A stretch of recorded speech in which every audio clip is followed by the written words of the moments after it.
Madame, Messieurs, bonjour. Bonjour à tous. Nous sommes ravis de vous retrouver ce matin sur la radio Taxi FM Lomé. Nous sommes à bord du meilleur taxi du matin pour le meilleur de l'information et c'est ensemble que nous travaillons pour la beauté de l'information sur la radio chaque matin. Taxi Média Show, c'est pour mieux comprendre l'actualité aujourd'hui. C'est mercredi 28 mars 2018. Il est 7h presque 7 minutes à Gapekboji. Taxi Média Show, le 7h, Irrigator. Dans les minutes qui suivent, nous ferons un tour dans les rédactions. 4 rédactions sont retenues pour être à l'antenne ce matin. Le quotidien Togo Matin, l'hebdomadaire La Manchette, l'hebdomadaire Vision d'Afrique et le bi-hebdomadaire Le Libéral. Le professeur Cyr nous attend dans un peu plus de 30 minutes maintenant, une demi-heure. Et puis, vous aurez la parole. C'est la libre antenne ce mercredi. C'est ce que nous faisons chaque mercredi. Nous vous donnons la parole et vous évoquez les sujets de votre choix, les sujets que vous estimez que nous ne développons pas assez sur la radio ou des sujets qui ne sont pas souvent évoqués. Vous restez avec nous, on en parlera. Ce sera sur le 93 96 99 99 ou le 99 20 09 50. Taxi Média Show, Irrigator. Et avant de retrouver le patron du journal Le Togo Matin, il y a le quotidien Liberté qui est aussi dans les kiosques ce matin. Le confrère parle du dialogue et départ éventuel du pouvoir. Comment Faure Gnassingbé doit préparer sa sortie. Le confrère donne des recettes. On lira l'article à la page 3. Et cette nouvelle sortie de Tikbi à Tchadam sur Radio FM Liberté hier, il disait il est bel et bien question d'une transition sans Faure Gnassingbé. L'interview de Tikbi à Tchadam sur la radio de la diaspora à lire à la page 6 et puis à Fonsi au Togo et corruption des magistrats. 10 lots offerts à Akakbovi Gamato sur la base d'un jugement corrompu, relève ce matin le quotidien Liberté. Et nous avons maintenant le patron du quotidien Togo Matin qui est au téléphone avec nous, Dieudonné Korolakina. Bonjour Dieudonné. Bonjour, très cher Eric. Bonjour, fidèles auditrices et fidèles auditeurs de Radio Taxi FM. Merci de nous avoir rejoints. Nous allons parler de l'eau d'abord ce matin, puisque votre éditorial prend cela en compte. L'eau potable, un espoir lointain au Togo, c'est ça? Oui, la question se pose parce que vous savez que ces derniers jours, on a beaucoup entendu parler de l'eau, de l'accès à l'eau et surtout de l'accès à l'eau potable. Alors, il est vrai que c'est un vrai problème qui se pose à nombre de pays en Afrique. La problématique de l'accès à l'eau et il se trouve aussi que la forte croissance de nos populations au fil des années fait que le problème se pose toujours avec une certaine acuité et au fil des années, il se trouve que autant les gouvernements font des efforts pour avancer, oui, mais autant on a l'impression justement que les espoirs pour régler vraiment le problème ou la problématique de l'accès à l'eau potable, les espoirs s'amenuisent ou s'éloignent d'une certaine manière. Alors, vous savez que au Togo, depuis quelque temps, mais il y a des signes clairs, justement du gouvernement de régler un temps soit peu ce problème. Premier signe déjà, par exemple, vous savez, il y a quelques semaines, le gouvernement a décidé de consacrer clairement un ministère dédié exclusivement à la question de l'eau et de l'hydraulique villageoise, en nommant donc un nouveau ministre qui a fait son entrée au gouvernement, le ministre Antoine Bébéni. Et puis, alors récemment, donc, au cours de la célébration de la Journée internationale de l'eau, eh bien, les partenaires techniques et financiers du Togo ont félicité des efforts et il est clair qu'il y a des efforts. Mais quand l'on s'en tient justement aux chiffres, oui, il se trouve que tout à côté de ces espoirs, de ces espoirs qui permettent de féliciter le Togo, oui, la réalité des chiffres même montre ou tente à rendre les espoirs plutôt lointains, parce que vous savez, on estime que le taux de la desserte de l'eau ou de la desserte en eau potable au Togo est de 30% au milieu rural, 9% milieu semi-urbain, et donc qui est composé de chefs-lieux de préfecture, de sous-préfecture, et le taux de desserte est évalué à environ 44%, la moyenne nationale. Donc, quand on regarde de près ces chiffres, on se rend compte que, eh bien, il y a un sacré effort à faire pour remonter la pente et pour renverser la tendance. Donc, pourtant, il est clair que l'eau, c'est la vie, et disposer de l'eau, surtout de l'eau potable, est vital pour nous tous. Et quand on n'en a pas, le pire, c'est que justement, l'eau souille et l'eau rend malade. Donc, tant il y a des efforts, mais tant on a l'impression justement que les espoirs sont lointains pour régler définitivement ce problème. Très bien. Ben, écoutez, on lira l'article, votre éditorial, je veux dire, dans le journal. Et puis, vous parlez également de la crise dans le système éducatif. C'est l'homme Classou, le Premier ministre, promet un dénouement rapide. Le Premier ministre, Selon Classou, justement, a reçu hier le document du groupe de travail, mis en place en janvier dernier, pour examiner globalement les besoins et préoccupations du secteur de l'enseignement et faire des propositions afin de régler de façon durable la crise que traverse justement ce secteur depuis plusieurs années. Donc, c'était donc au cours d'une rencontre d'échange organisée au siège du gouvernement à Lomé, et au cours donc de cette rencontre, le chef du gouvernement a rassuré les uns et les autres que le gouvernement s'engage à relever les défis du secteur de l'éducation et à relever les défis de l'éducation, mais de sorte justement que dans les années à venir, que les Togolais se disent justement que la question ou la sempiternelle question justement du secteur ou des grèves dans l'enseignement est derrière nous. Le document ou le rapport donc remis au Premier ministre hier est un rapport en 5 points, il faut le rappeler, et traite donc entre autres des acquis des enseignants, des défis du secteur ainsi que la politique des indemnisations. Il est très très important parce que jusqu'à ce jour, dans nombre heureusement que depuis le vendredi dernier, ce sont les congés, mais l'équation prise dans l'enseignement n'est pas encore totalement résolue et on ne sait pas vraiment encore ce que sera. Mais espérons qu'avec donc cette rencontre d'hier, ou cette cérémonie de remise justement du document du groupe de travail au Premier ministre, le problème sera pour de bon réglé car les examens de fin d'année s'annoncent. Bien sûr, bien sûr. En tout cas, on lira l'article à la page 2 de votre journal ce matin et puis vous parlez également de la politique togolaise. Et cette question, Dieudonné, l'opposition veut-elle vraiment réaliser l'alternance? Mais la question se pose parce que avec la reprise de travaux du dialogue la dernière fois et sa suspension nouvelle fois et la conférence de presse de la coalition animée par la coalition quelques jours après, on se pose des questions parce que l'impression que l'on a est que l'opposition togolaise ou la coalition des 14 sort d'une forme de surenchère pour entrer dans une autre forme de surenchère.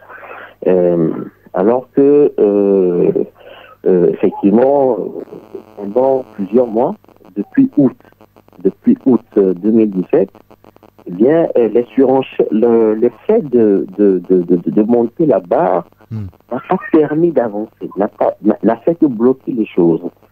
C'est-à-dire aujourd'hui, la surenchère à laquelle on assiste, c'est que on durcit le ton en disant que fort en 2020, jamais on n'accepterait. Alors pourtant, et par ailleurs, on pose sur la table la question d'une révision en 5 points, une révision en 5 points problématique.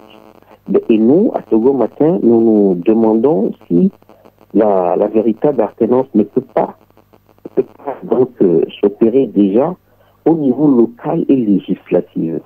Parce que les élections locales et législatives s'annoncent très prochainement, qu'on le veuille ou non, même si le dialogue mettait entre parenthèses ce calendrier tôt ou tard, en tout cas, ou du moins, aussitôt après le dialogue, nous serons nécessairement, en tant que Togolais, appelés aux élections pour voter pour les locales et les législatives.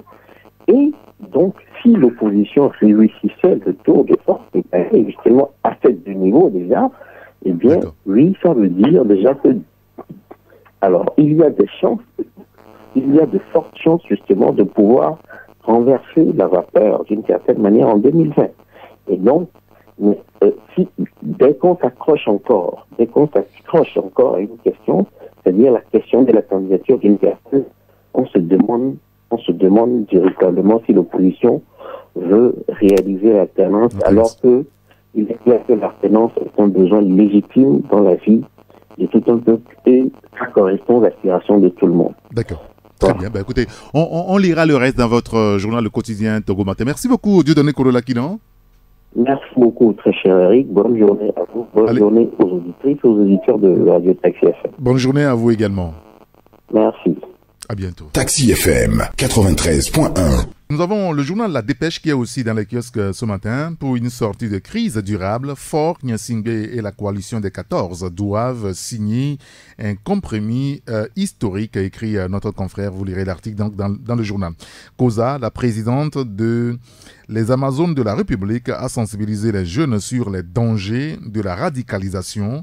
L'article est à découvrir donc dans le journal. Et puis, actualité des préfectures, Corvier, chef-lieu de la commune, Zio 2, un choix motivé par des critères judicieux. En tout cas, on lirait l'article dans le journal. D'ailleurs, on va en reparler tout à l'heure avec Fabrice Pechesi.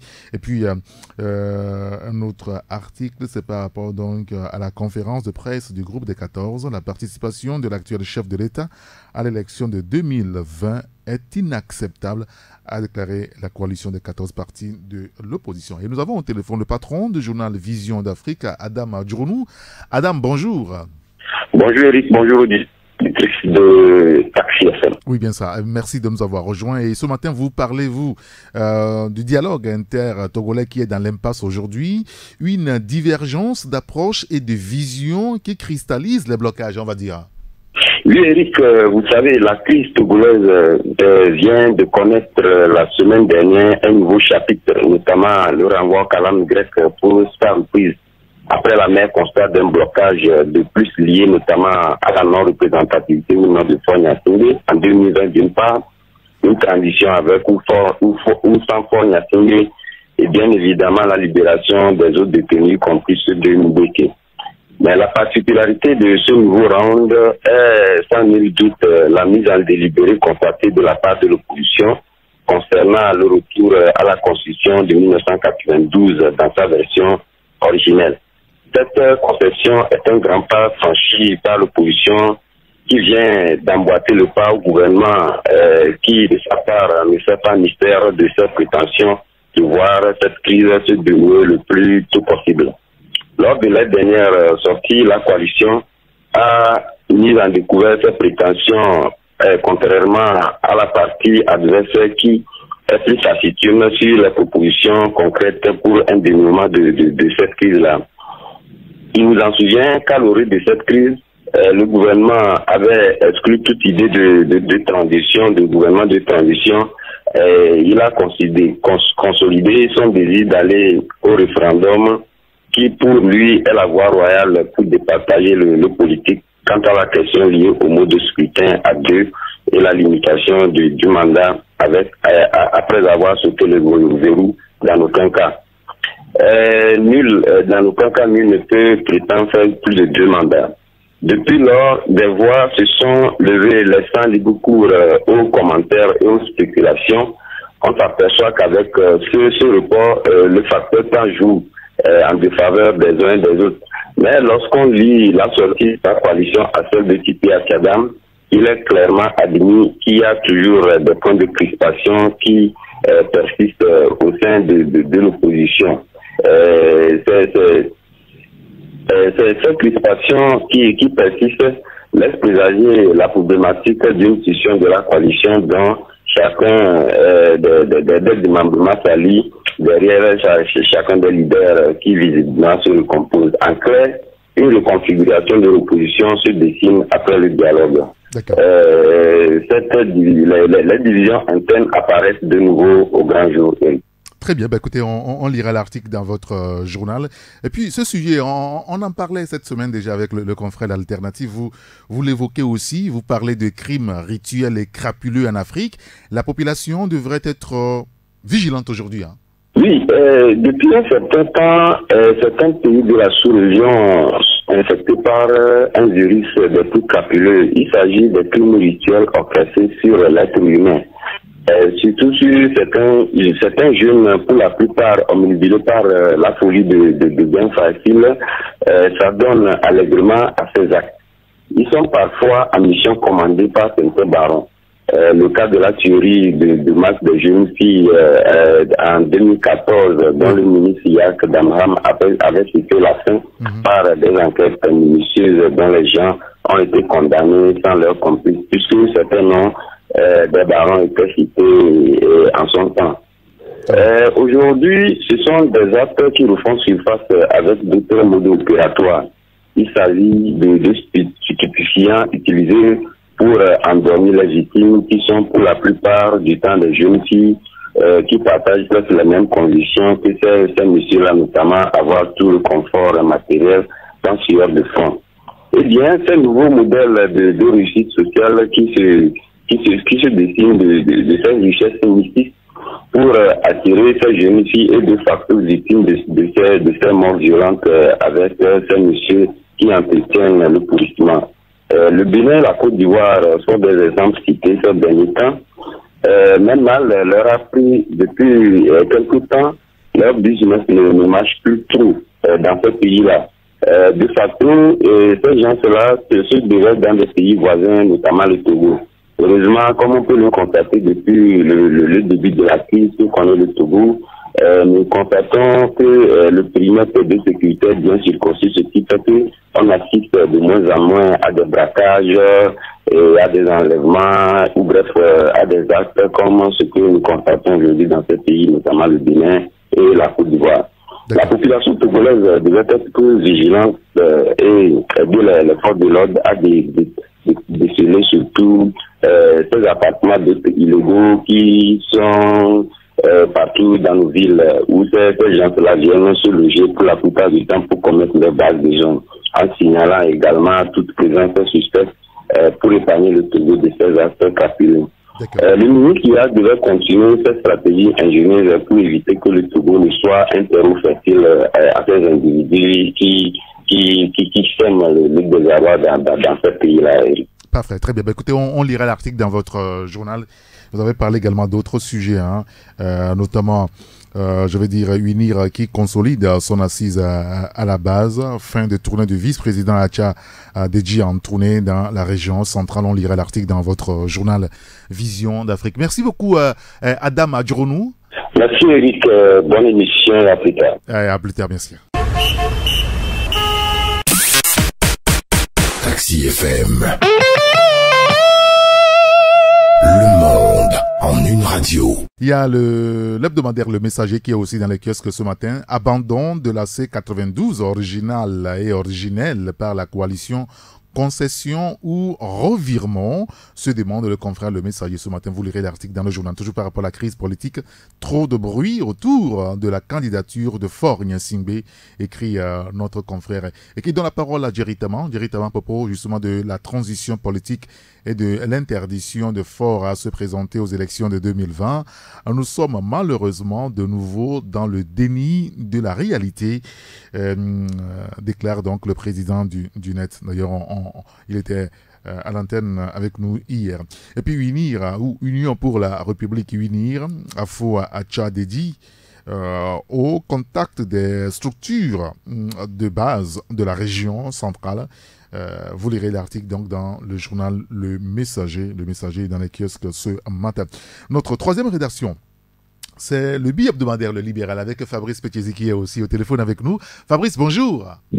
Eric, bonjour, et je dis également bonjour à tous les auditeurs. Merci de nous avoir rejoints, Fabrice. Et votre éditorial, vous parlez de l'exclusion. L'exclusion, un danger, hein? Oui, nous nous référons un peu à la situation politique où généralement, dans certains pays, on s'organise parfois à exclure soit une formation politique ou un adversaire politique du jeu électoral.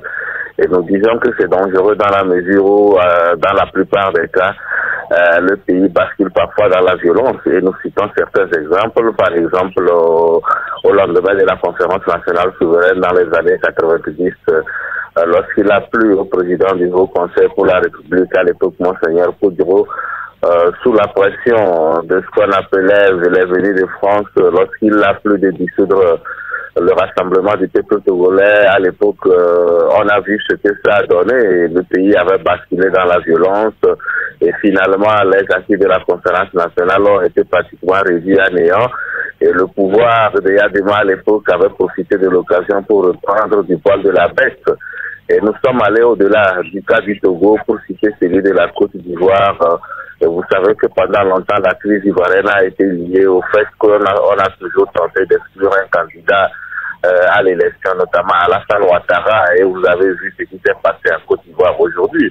Et donc, en revenant dans la situation togolaise, nous disons que généralement, l'envie ou la tentative d'exclure un candidat du jeu électoral expose le pays parfois à des violences, à des dangers, et c'est pour cela, nous disons que dans le débat aujourd'hui qui consiste à exclure tel ou tel candidat pour les prochaines élections, il faudra bien que la classe politique réfléchisse pour ne pas prêter le flanc à des violences qui seront préjudiciables au pays. Et donc, c'est un peu sur cette question nous revenons aujourd'hui dans notre éditorial. D'accord, très bien. Écoutez, on lira votre éditorial avec intérêt, puisque vous revenez également sur la coalition des 14 qui renoncerait donc ou renonce au retour à la Constitution de 1992, une concession qui n'en est pas une, presque un aveu d'échec, hein, c'est ce que vous écrivez. Oui, vous savez que la coalition, ou du moins lorsque les 14 partis politiques se sont retrouvés en coalition, tous les partis ont repris en cœur une revendication brandie par le PNP, notamment le retour à la Constitution de 1992. Et pendant longtemps, pendant plusieurs mois, le débat s'est focalisé là-dessus. On s'est toujours interrogé comment est-ce que cela pouvait être possible, par quel mécanisme juridique. Des colloques ont été d'ailleurs organisés là-dessus à plusieurs reprises. Et au troisième round de discussion du dialogue la dernière fois, on apprend quand même que l'opposition a fait une concession en renonçant à ce retour, ce qui était bien. Mais par contre, l'opposition, dans les 5 points sur lesquels elle se dit intransigeante, revient un peu sur cette question-là, puisqu'en réalité, Eric, le retour de la Constitution de 1992 avait pour objectif de permettre, ou du moins d'empêcher le chef de l'État actuel soit de quitter le pouvoir ici et maintenant, ou alors de ne plus être candidat en 2020, puisque c'est l'interprétation, ce sont les implications du retour à la Constitution de 1992. Alors, lorsqu'on dit qu'on a renoncé à cela, cela voudrait en réalité dire que on ne fait plus attention à cette question. Mais quand vous prenez les points brandis par la coalition de l'opposition, vous vous rendez compte qu'ils tiennent toujours au départ immédiat du chef de l'État, ou plutôt si par mesure d'apaisement il restait, on devait lui adjoindre une transition, et en 2020 il n'est pas question que Faure Gnassingbé prenne le départ par rapport à la présidentielle. Et donc oui, ils ont renoncé au retour à la Constitution de 1992, mais en réalité, dans les points qu'ils soulèvent, les implications sont là, donc ça veut dire que c'est dit pareil au même. En réalité, cette concession n'en est pas vraiment une, puisque ce que le pouvoir redoutait figure toujours dans la revendication de nouvelle opposition, notamment la candidature ou non de Faure Gnassingbé. Et donc, en conclusion, nous disons que nous nous sommes posé la question à quoi rime ce jeu. Est-ce que l'opposition, ou du moins la coalition, n'a pas le pouvoir de dire clairement, voilà, nous avons brandi pendant longtemps une revendication sur laquelle nous ne pouvons pas tenir, un aveu d'échec qu'on ne peut pas assumer, et qu'on crée plus ou moins un flou avec les 5 points dans lesquels en réalité ce qu'on entend laisser tomber, on tient toujours à cela. D'accord, très bien. Et puis vous parlez également de la crise dans le secteur de l'éducation, le rapport du groupe de travail transmis au Premier ministre, d'ailleurs Flam Sassi dans le journal tout à l'heure l'évoquait. Et puis également cette polémique, vous parlez de polémique inutile des cadres de Micheline Tové. Pourquoi Fabrice Covier méritait d'être chef-lieu de la commune de Ziode, Fabrice? Oui, vous savez que le processus de décentralisation ne se fait pas sans difficulté. Dans plusieurs préfectures, ça ne fait pas toujours des heureux, soit on conteste le découpage ou alors c'est un levé de bouclier contre l'érection de telle zone en chef-lieu.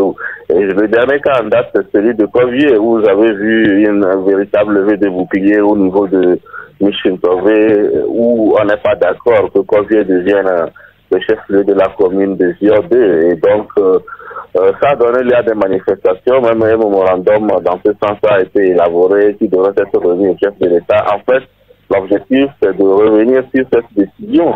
Et nous sommes un peu allés sur le terrain pour voir quels sont les critères qui ont milité en faveur de Covier, qui a été érigé en commune au lieu de Micheline Tové.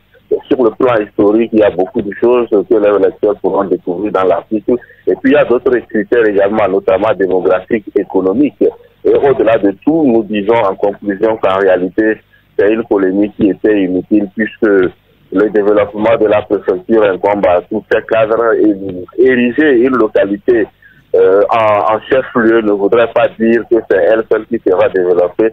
Et donc, les cadres de ce milieu seraient mieux de se mettre ensemble pour développer leur zone plutôt que de se tirailler sur des éléments pas très utiles. D'accord, très bien. Ben, écoutez, on lira l'article dans votre journal. Vous avez parlé également de Cheikh Adebayor. Il est parmi les 5 footballeurs africains les plus riches en 2018. Vous avez tenu à le souligner. Merci quand même, Fabrice Petchesi. Merci à toi et merci à tous les auditeurs à qui je souhaite une très bonne semaine sainte. Ah d'accord, très bien. Ben, merci à vous, bonne journée. Bonne journée à vous. Il y a le journal Le Dialogue qui est aussi dans les kiosques ce matin. Le confrère évoque le 3e round du dialogue inter-togolais. La coalition fait une fixation sur la candidature de Faure Gnassingbé en 2020, une posture qui risque d'exacerber la crise. Crois savoir le journal, vous lirez l'article dans le journal Le Dialogue, bien entendu. Éducation, le rapport du groupe de travail remis au Premier ministre. L'espoir est permis, s'exclame notre confrère, le journal qui parle également du vice-président UNIR dans la région centrale. Une tournée pour échanger avec les comités de base du parti dans les 5 préfectures de la région. L'article est à lire dans le journal Le Dialogue. Pexi FM, la seule radio d'information continue.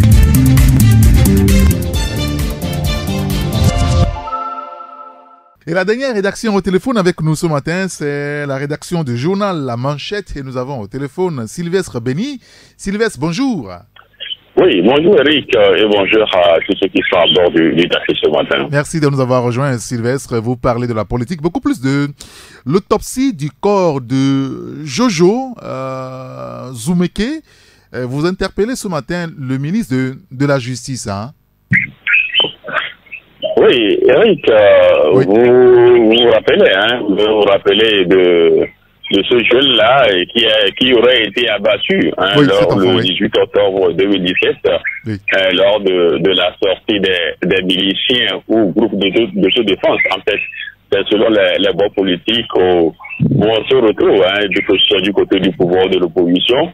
Donc, c'est ce jeune-là dont l'histoire a provoqué le mois au sein de la population togolaise, Jojo Zoumeke, qui a été envoyé par sa maman ce midi-là pour aller acheter les condiments pour la cuisine de midi. Le jeune ne revenait pas et finalement, c'est au district numéro 2 de Diarofa que le corps de ce jeune-là a été retrouvé sans vie. Et depuis, la famille alerte et demande donc à ce que l'État togolais puisse procéder à l'autopsie du corps du jeune pour savoir réellement la cause du décès de ce jeune-là. et toutes les démarches de la famille jusqu'alors sont restées vaines. Ils ont raconté le procureur de la République plusieurs fois. Il a promis plusieurs fois donc à ce que l'autopsie soit pratiquée sur le corps de ce jeune-là pour que la famille puisse en faire le deuil. Mais depuis là, rien n'a été fait. 5 mois après donc le décès tragique de ce jeune-là, le corps est toujours à la mort de l'homme. Donc aujourd'hui, nous revenons sur ce sujet-là avec des pièces de conviction que nous avons publiées dans notre journal pour montrer toutes les démarches faites par la famille. Aujourd'hui, du fait donc que l'autopsie n'a pas été pratiquée, la famille n'arrive même pas à faire le deuil donc de l'enfant. Et donc c'est l'occasion donc d'interpeller le ministre de la Justice pour que cela puisse se faire et que la famille puisse dignement enterrer leurs enfants. Dans l'histoire, il faut le rappeler, a provoqué l'émoi et le courroux donc au sein de la population du fait que ce jeune-là, selon les informations recueillies par la famille, aurait été abattu le jour-là, cette journée du 18 octobre 2017 par des gens dont on ignore encore du moins c'est les motivations d'où ils viennent en réalité. Bon, selon les informations, le jeune serait abattu par les miliciens ou groupes d'autodéfense, selon, comme que je viens de le dire, c'est selon les bons politiques où on se retrouve. D'accord, très bien. Bah, écoutez, c'est quand même malheureux par rapport à cet enfant Jojo qui n'a toujours pas été enterré. On lira l'article dans le journal, la manchette à la page 3. Donc le ministre de la Justice est interpellé sur le coup. Alors vous revenez également sur où vous publiez un entretien avec l'écrivain Guillaume Aliati qui dit, là je vais citer, si le Togo est évalué à 7 millions d'habitants, les personnes handicapées dépassent le million. 15%, c'est beaucoup. Dans ces conditions-là, je crois qu'on ne peut pas les marginaliser, on doit les aider. C'est ce qu'il a déclaré. Hein. Oui, en fait, Guillaume Aliati, c'est en fait un Togolais dont l'histoire est quelque peu fascinante. Vous savez, M. Guillaume Aliati, c'est en fait une personne à mobilité réduite, une personne handicapée, et qui, Eric, qui a commencé du fait qu'il a été frappé dès le bas âge par la poliomyélite, donc il a perdu l'usage de ses jambes. Donc il n'a commencé l'école véritablement qu'à l'âge de 11 ans. Voyez-vous, une personne qui commence l'école à l'âge de 11 ans. Mais aujourd'hui, le monsieur est inspecteur des impôts, il a travaillé dans l'administration togolaise pendant plus de 35 ans. Donc il a sorti d'abord un premier ouvrage qu'on appelle Régénération, qui est qui est un ouvrage autobiographique qui rappelle donc sa vie et ses mésaventures en tant que personne handicapée, parce qu'on considère cette couche de personnes comme des personnes marginalisées. Donc aujourd'hui il revient à la charge avec un nouvel ouvrage qu'on appelle Sassou, les revers du destin.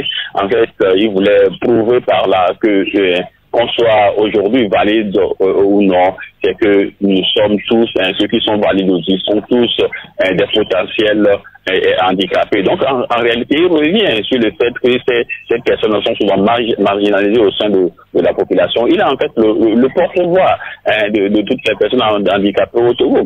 Et là, il le dit, 15%, si le Togo est évalué à 7 millions de personnes, donc 15% c'est beaucoup. Ça veut dire qu'il y a plus d'1 million de personnes qui sont dans une situation, qui sont dans une situation inconfortable, si on peut le dire ainsi entre guillemets, ou qui sont handicapés. Donc l'ouvrage, la dédicace sera faite donc le 7 avril prochain, mais nous avons souhaité donc rencontrer donc ce monsieur pour que nous puissions d'abord échanger sur sa motivation et sur le message essentiel donc de ces livres. D'accord, très bien. Le dernier élément évoqué avec vous, c'est un élément sport et ça concerne le sélectionneur des éperviers du Togo, Claude Leroy, ou l'aventure ambiguë. Hein? Ah oui, Eric, vous savez, nous sommes le 6 avril prochain, nous serons à un an, jour pour jour, donc de la fin du contrat de Claude Leroy, le sélectionneur national, puisqu'il a signé le 6 avril 2017, il signait donc un contrat pour 3 ans. Donc nous avons souhaité déjà revenir sur sur le parcours de Claude Roy. Vous savez, c'est un entraîneur qui est payé entre des 20 et 25 millions de francs CFA. Donc, si on value cela sur la période, ça veut dire que le salaire même de Claude Roy avoisine près d'1 milliard de francs CFA. N'oublions pas quand même les primes et autres, et puis d'autres avantages. Donc, mais le résultat, en effet, ne suit pas, parce que le Togo continue donc de dégringoler dans le classement FIFA, et à chaque fois que le Togo doit rencontrer donc une équipe et une équipe nationale, vous savez, les Togolais ont tendance à ne plus suivre quand même le quotidien des éperviers. Vous voyez la prestation qu'ils ont fait la dernière fois, et avec la Côte d'Ivoire, heureusement qu'ils ont sauvé l'honneur vers la fin de partout. Mais la dernière fois, les éperviers sinon ont été massacrés par les espoirs donc de la sélection olympique donc de la Côte d'Ivoire 5-0. Donc ça veut dire qu'aujourd'hui, avec Côte d'Ivoire, nous devenons donc ridicules sur toute la ligne. Si le Togo a encore une rencontre, franchement, ça ne donne plus envie aux Togolais donc de suivre. Donc c'est le contraste entre ce que nous avons vu en 2006 et aujourd'hui. Or, le monsieur est Brigitte-Tigor. Le monsieur dit il a une enveloppe qui pèse donc sur le budget togolais, mais en réalité le résultat ne suit pas. Donc est-ce qu'on doit toujours rester pour que nous puissions toucher le fond avant donc de réagir? Donc, c'est une analyse que nous avons faite ce matin, en tenant compte de tous ces paramètres-là. Le campus, le championnat universitaire délaissé, même 10 millions, il n'arrive pas à trouver, mais Claude Leroy a encore une enveloppe de 100 millions pour l'histoire de graines, de je ne sais quoi et tout. Donc, voilà. C'est une analyse donc sur le parcours donc, de ce sorcier qui ma foi, a depuis été exorcisé. Donc, franchement, il ne pèse plus lourd, donc il faudrait que le Togo pense autrement. D'accord, très bien. On a compris. Hein. Merci beaucoup, Sylvestre Béni. Merci, Eric, et bonne émission à toi. Merci, et bonne journée à vous. Merci beaucoup. Sur Taxi FM, l'info roule. Il y a le journal Dunia Le Monde qui est aussi dans les kiosques, on vient de la voir. Le confrère parle du dialogue inter-togolais, des avancées notables. En aucun cas, nul ne peut faire deux mandats. Le point d'achoppement relève notre confrère. La coalition qui rejette la candidature de Faure en 2020 et appelle à une transition politique. Politique encore avec Afo Acha Deji à la rencontre des populations de la région centrale. Le journal en parle et revient également sur la tension sociale des hôpitaux, de nouveau paralysés pour 4 jours de grève. Cette semaine, les femmes enceintes ont manifesté à Tocoin Hôpital. Les images à la une du journal Dunia Le Monde. Il y a aussi le Mania Libéré. Le Mania Libéré qui parle de la politique togolaise. A-t-on mesuré la portée de la transition qu'on propose aux Togolais? L'interrogation à lire dans le journal. L'histoire de la transition au sortir de la conférence nationale souveraine est encore présente dans les esprits des Togolais, ajoute le journal. Crise dans l'éducation scolaire au Togo, donc l'éducation du Togo. Le Premier ministre a désormais en main les conclusions des travaux du groupe de travail. Vous lirez cela dans le journal. Et puis la rencontre avec les populations de l'intérieur à Tcharkwanga marque la fin de la tournée du vice-président Unir Central. Et puis accentuation des mouvements sociaux, les travailleurs entament une grève illimitée à partir du 3 avril prochain. C'est ce que annonce le confrère Le Mania Libéré. Et le dernier journal avec nous ce matin, c'est Tingo Tingo. Sortie de crise au Togo, enfin l'opposition met du vin dans son vin. Enfin, ouais.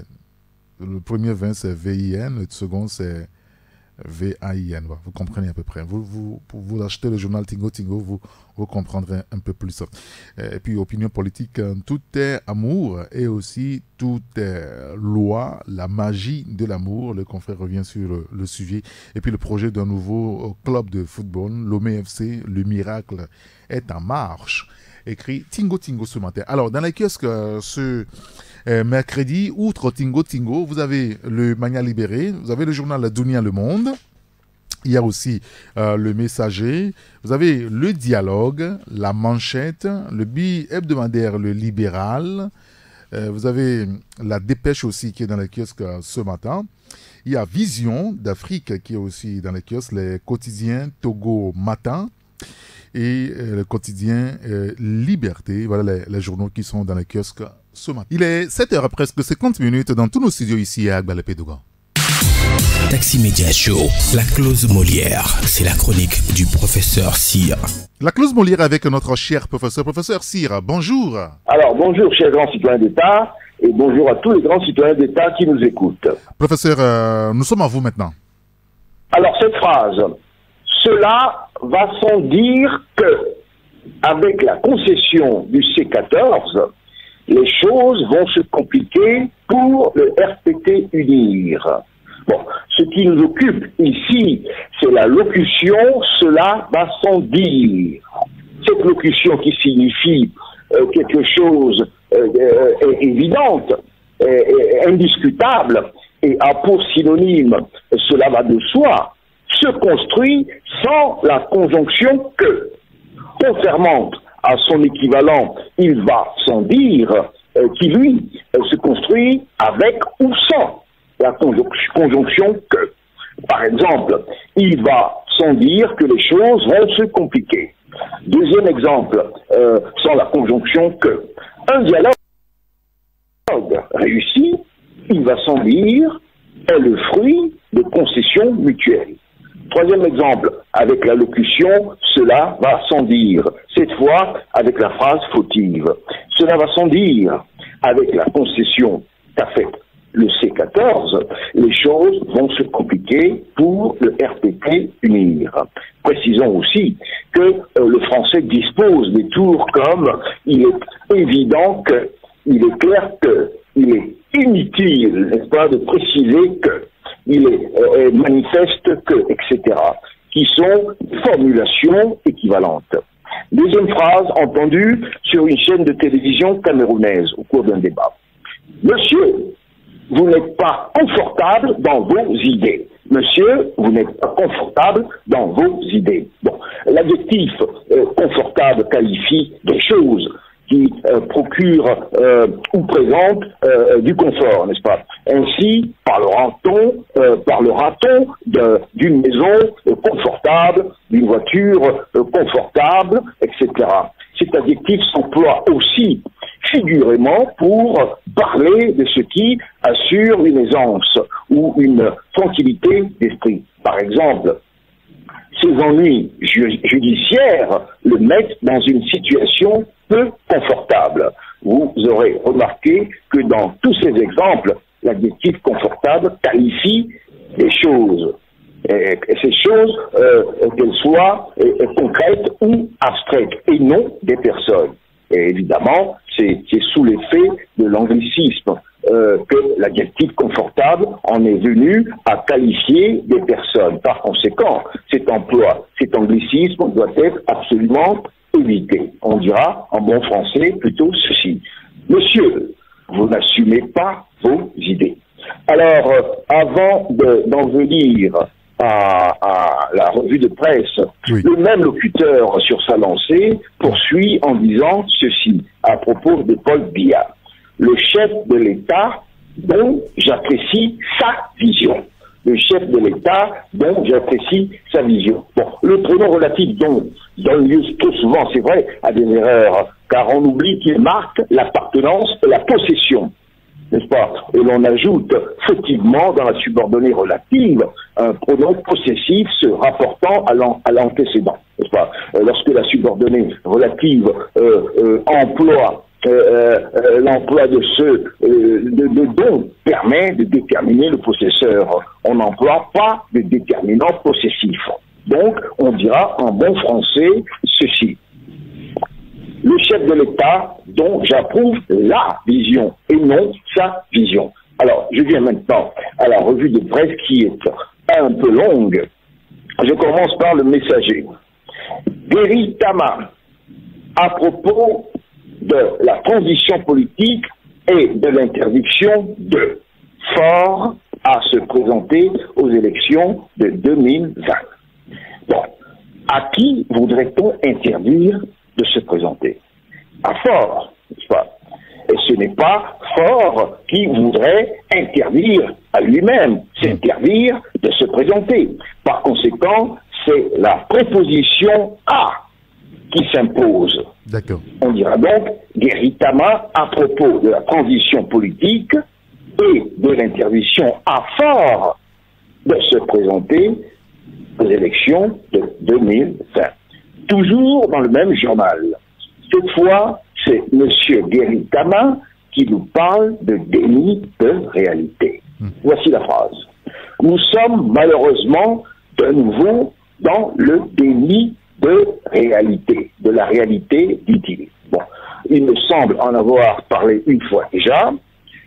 Le terme déni est un terme du domaine du droit, un terme juridique, n'est-ce pas, qui est présente dans la locution déni de justice, locution bien connue par ailleurs. Il y a déni de justice lorsque un dû, lorsque un droit, lorsque ce qui est juste est refusé. Alors qu'on parle à juste titre de délégation, lorsque l'on refuse d'admettre, de reconnaître, d'accepter ce qui paraît s'imposer, ce qui est évident.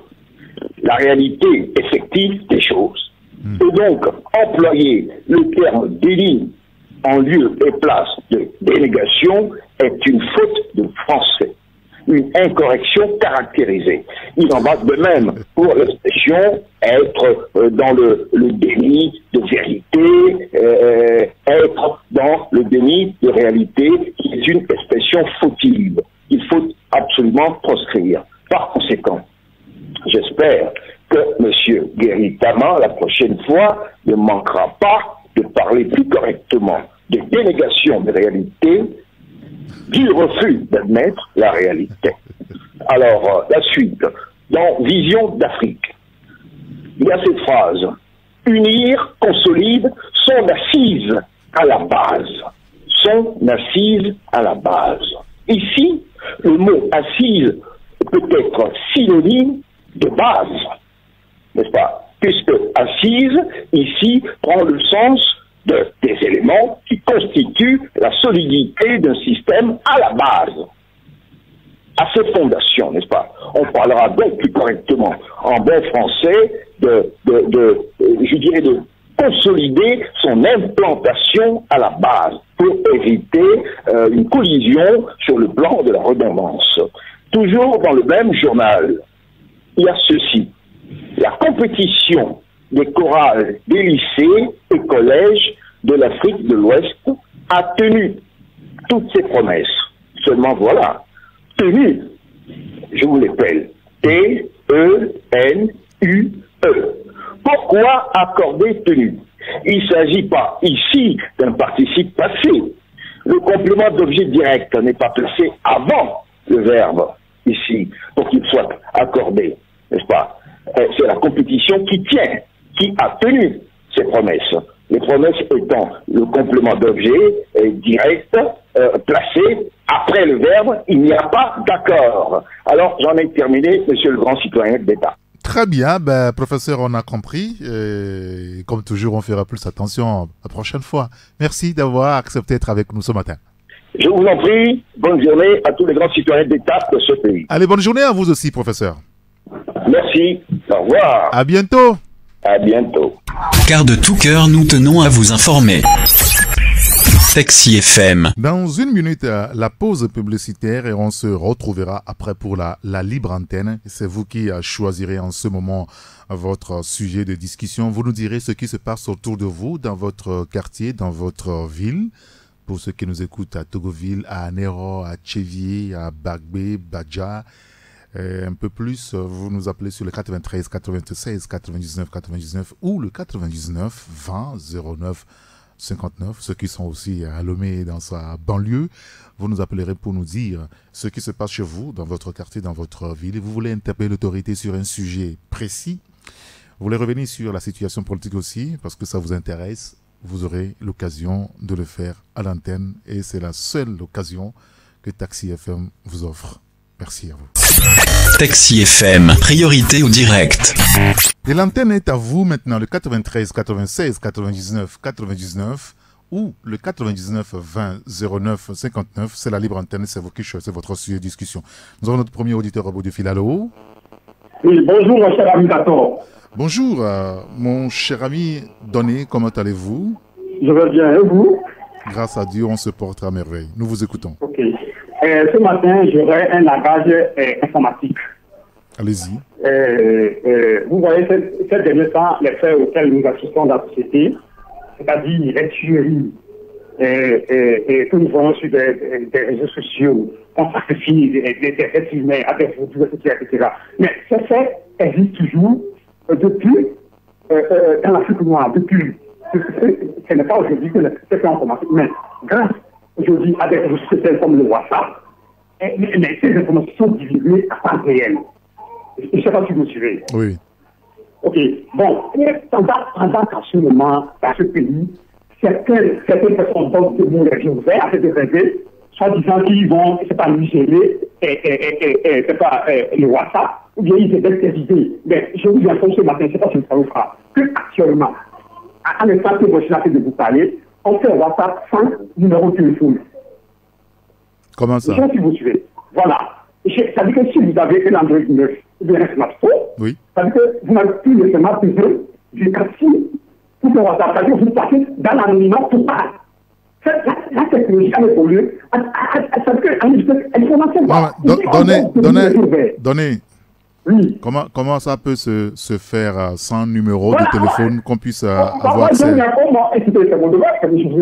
Mais oui, informez-nous, comment ça se passe?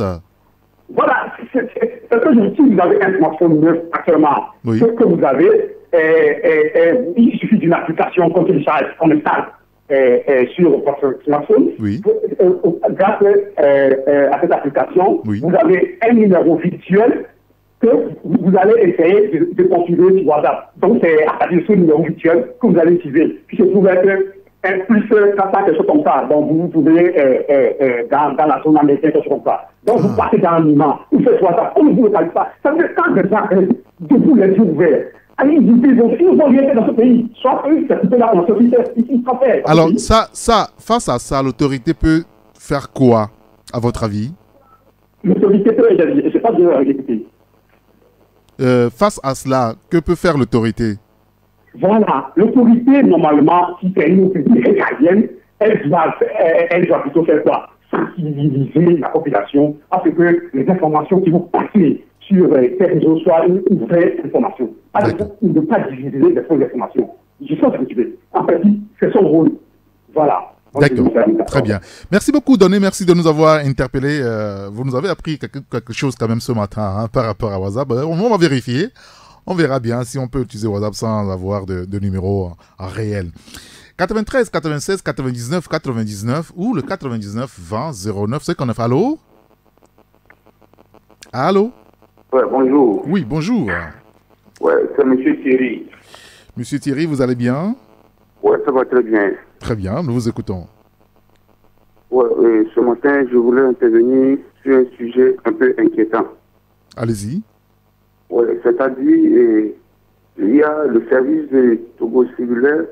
Depuis quelques jours, on achète le crédit, on veut activer le forfait, minutes et au-delà par jour, et ça ne marche pas. Et puis quand tu le vérifies dans ton portable, ton crédit est parti.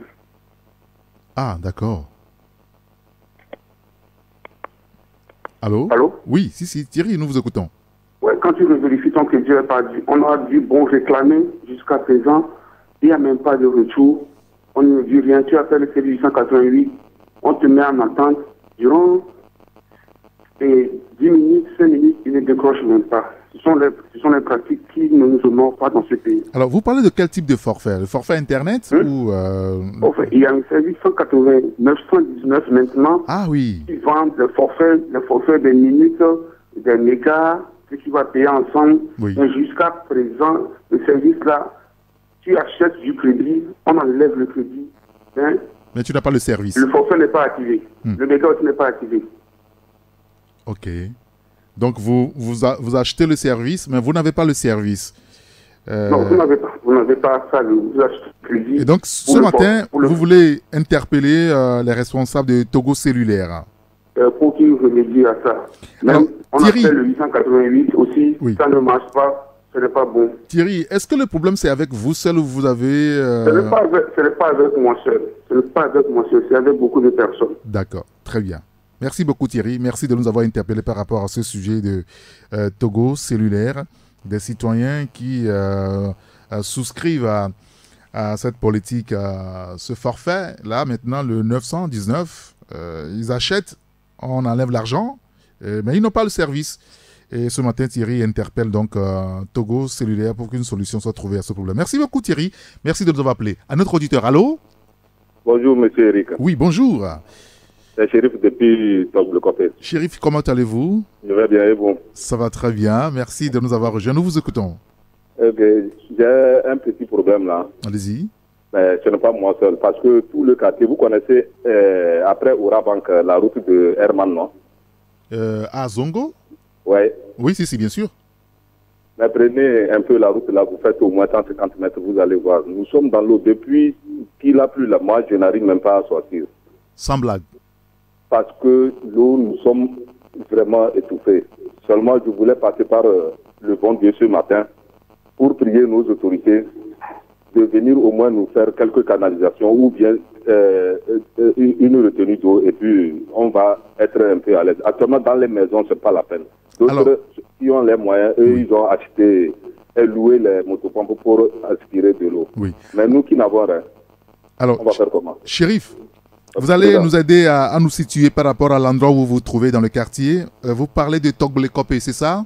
Quand vous arrivez au Rabank. Qui est au bord de la voie, la nationale numéro 1. Numéro 1. Oui, c'est-à-dire, on va partir de Zongo, à Goué Zongo. Quand vous arrivez à Zongo, là, après le petit pont, là. Voilà, après le petit pont. Vous arrivez à Hôtel Sommier ou bien au Rabank, ils sont ensemble là-bas. D'accord. Il y a la première rue à droite, en allant vers le nord toujours. Voilà. Même si arrivé là-bas, vous demandez la route de Herman, là. Oui. Prenez la route là, vous allez suivre et au moins à 200 mètres, même à 25 mètres, vous allez commencer par voir l'eau dans les maisons. Les habitations qui sont inondées. Et l'eau ne quitte pas depuis plusieurs jours maintenant. Pardon? L'eau ne quitte toujours pas. C'est stagné là-bas et on n'arrive même pas à faire nos trucs. Sinon, ce n'est pas qu'un droit. Mais seulement, on prie nos autorités d'avoir pitié de nous et nous sauver. D'accord, très bien. Sinon, ce n'est pas un droit quand même, mais on les prie d'avoir pitié de nous seulement. Peut-être que quelques carnivaux ou bien un bassin d'eau quelque part pour que l'eau se rallie là-bas. Parfait. Chérif, après l'émission, vous nous rappelez, d'accord? Pardon? Après l'émission, vous nous rappelez hors antenne. D'accord. Vous nous appelez et puis on va voir ce que Radio Taxi FM peut faire à votre endroit aussi. D'accord, merci beaucoup. Merci beaucoup, Chérif. Passez une excellente journée. On va peut-être passer au standard, le 93, 96, 99, 99. On a encore un peu de temps. Et où 99, 20, 09, 59. C'est la libre antenne. C'est vous qui prenez la parole. Vous avez le pouvoir ce matin à la radio. Notre quatrième auditeur ce matin, allô? Allô, bonjour, c'est M. Komlavi. Monsieur Komlavi, comment allez-vous? Je vais bien. Nous vous écoutons. Oui, ce matin, j'aimerais interpeller les politiciens de notre pays. Monsieur Komlavi? Ceux de l'opposition. Pour moi dire que le peuple togolais a souffert aujourd'hui. Ils sont au niveau de la conférence pour les résolutions de la crise. Ils ne font pas d'effort vraiment pour qu'on puisse faire les réformes. Monsieur Komlavi, est-ce que vous pouvez éteindre votre poste récepteur, s'il vous plaît? Allô? Oui, allô? Oui, nous vous écoutons maintenant. Oui, allô? Oui, nous vous écoutons maintenant. Oui, allô? Nous vous écoutons maintenant, monsieur Komlavi. Oui, allô? Ah, je pense que monsieur Komlavi a des soucis de retour. En principe, il doit nous écouter parfaitement dans le combi. Monsieur Komlavi? Oui, mais je suis bien à l'écoute. Très bien, nous vous écoutons maintenant.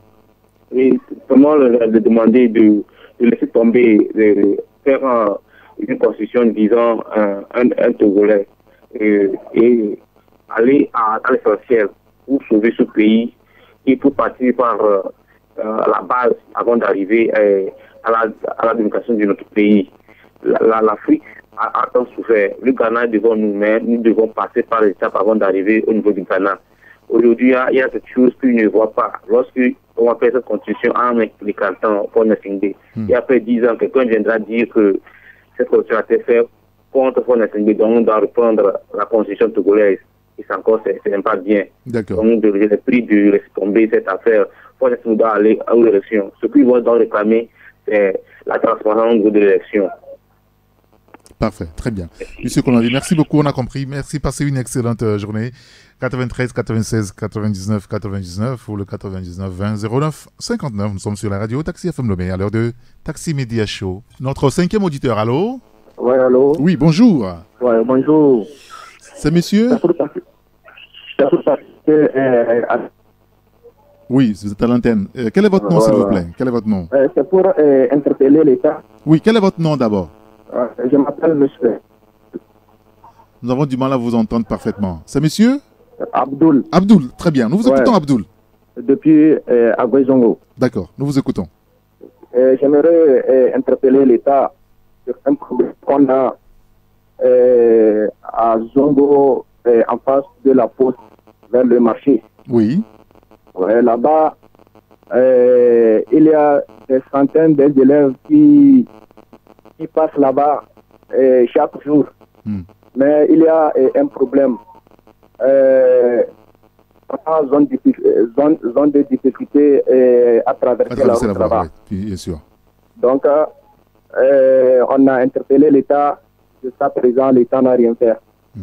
La fois passée, avant les congés, il y avait une petite fille de 9 ans qui a été ramassée par une... Oh là là. Je pense que maintenant, elle sera actuellement à l'hôpital. Oh là là. Donc, c'est ça le problème. Donc, c'est pour interpeller l'État. Très bien. Ben, Abdoul, merci beaucoup. Merci de nous avoir interpellés à travers nous, donc l'État togolais. Alors, ce problème, on l'a toujours évoqué avec...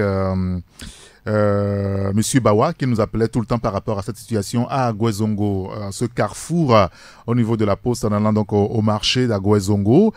Il y a un sérieux problème. C'est difficile de traverser la voie et cette communauté qui est là-bas a besoin d'un feu tricolore. Et depuis, on en parle. Mais visiblement, rien n'est fait dans ce sens. Et ce matin, Abdoul interpelle de nouveau l'État par rapport à cette situation. Les services s'occupent, n'est-ce pas, de feux tricolores. C'est quand même important de sauver ces populations. Allô? Allô, monsieur. Oui, bonjour, monsieur Kolani. Comment allez-vous?